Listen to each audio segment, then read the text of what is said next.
Joe Tuttle, beloved butcher. John Tuttle, beloved Siamese twin. A peaceful place to meditate. Not that I have the time. I can just barely see my house from here. I can't reach out and touch someone from here. There's a clock key among the ashes. Great. Now I have Leonard all over me. Great. Now I have Cousin Gary all over me. Great. Now I have Ma Julia's ashes all over me. Great. Now I have Grandpa Pat all over me. Great. Now I have twin ashes all over me. J. Poosh. May he rest in peace. He's dead. Leave him alone. R. Leibowitz. A canticle for his deeds. This stone feels stone cold. J. McKeegan. The stone feels cold and slippery. Have I no respect for the dead? Hello? This attic is full of useless items left over from the previous owner. Some of these windows need to have the glass replaced. An old deflated soccer ball. An old newspaper. I've already read this paper. An old empty steamer trunk. Nothing in here. Here's an old pair of wooden skis that need refinishing. It's not ski season yet. This trunk is locked with a rusty padlock. A sturdy handle to the trunk. There's an old pocket watch. No use trying, it's really tight. There's an old diary inside this trunk. What a tremendous view of the town from up here. But the wooden railing looks as though it has seen better days. That's a gargoyle. One of those mythical creatures used to keep demons at bay. This is a wooden railing. Better be careful it doesn't look too steady. This ladder appears to lead to the attic. I'd like to shower longer, but there are things to do. I can't go in there without showering first. This wall of skulls seems to be almost alive. This is not a good place to practice my phrenology. These look like the plans for a gruesome biological experiment on a human. There's a ramp that leads to a raised platform. That machinery hum sets my teeth on edge. I feel like a cold wind just ran through my bones. That machinery hum sets my teeth on edge. There's a pair of binoculars. Has someone been here before me? There are alien mountains in the distance. I can't reach the mountains. There's a strange lever projecting from the side of the edifice. This looks like some strange abode of a biomechanical leech, draining the life force from its victims. Look at those poor unfortunate victims of that life force leech. Better not touch them. They could very well drain my life force. Strange alien smells are rising from the half-dead creatures encased in these glassine prisons. There's an empty case, just waiting for the alien's next victim. I don't think I really want to climb inside. This is some alien experiment that appears to have gone wrong. The poor creature is still half alive in there. This is the outside of the alien edifice. It reminds me somewhat of the front of my own house. These petrified images of this alien forest remind me of something I had nightmares about as a child. All my gut feelings tell me not to go in there. However, nothing ventured. It smells like a hospital waiting room here. Perhaps it would be safer to return home now. That's strange. What would a shovel be doing in this place?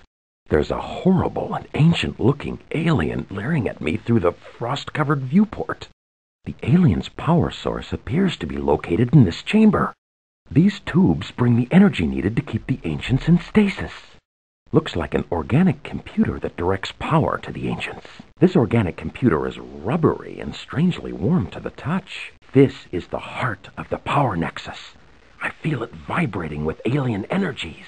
If I used my unprotected hands, they would fry in an instant. This large room looks like a control center. There's the control console. It wouldn't be wise to press any buttons before reading the owner's manual. I'd better not touch the buttons until I've read the flight manual and been properly cleared. This alien park was obviously engineered by creatures with a bizarre and cruel sense of humor. What a cold and uninviting place. I never thought I'd be spending a night in here. Old grungy pillow. A tin cup. The town policeman. This place is closed. Looks like everybody knocks off at 6 around here. This must be the neighbor's yard. Here's a stick used to play fetch with the dog. That's wrought iron lawn furniture. It is rusting and wet from exposure to the sprinklers. Both my headache and these nightmares are getting worse. The main lobby of an alien jail. They could use a new decorator. The bars look impenetrable, but the lock looks primitive. A long corridor leading to freedom. The desk is very ancient. It might be better to leave well enough alone. That's probably the control panel for the access screen. I can't reach the screen. Besides, it's not a touch screen. There's a loose flagstone with a hole bored into it. There's a set of keys. Under the rock was a set of keys. There's an empty hole. The motor starts. The stone seems energized and warm to the touch. Better to use a key. I'm just beginning to understand. I'm sorry, Mr. Dawson, but you'll have to pay for that.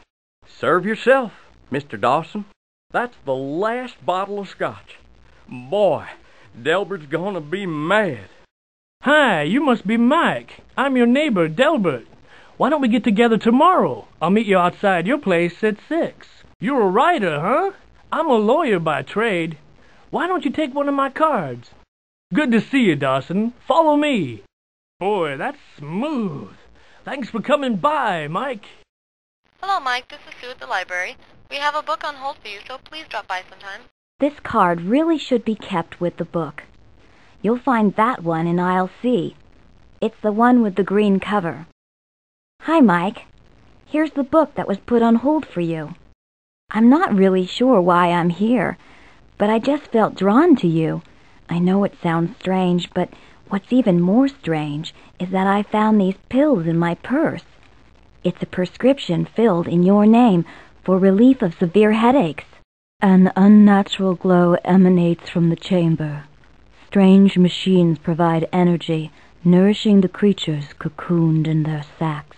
Don't disturb the dead. Step back. You're on hallowed ground.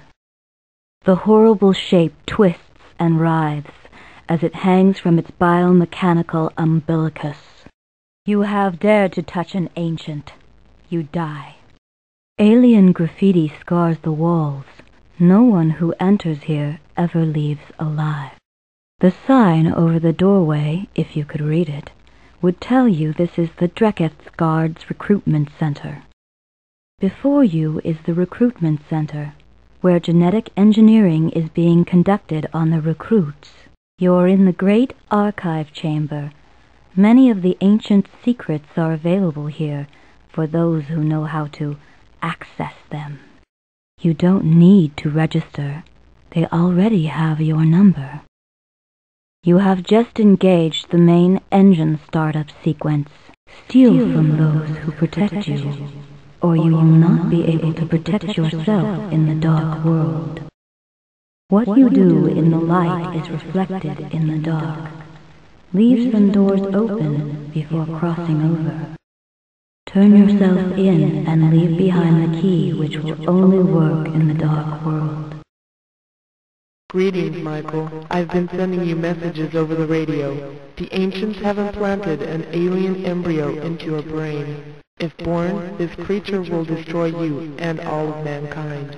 You must find the ancients' power source and destroy it.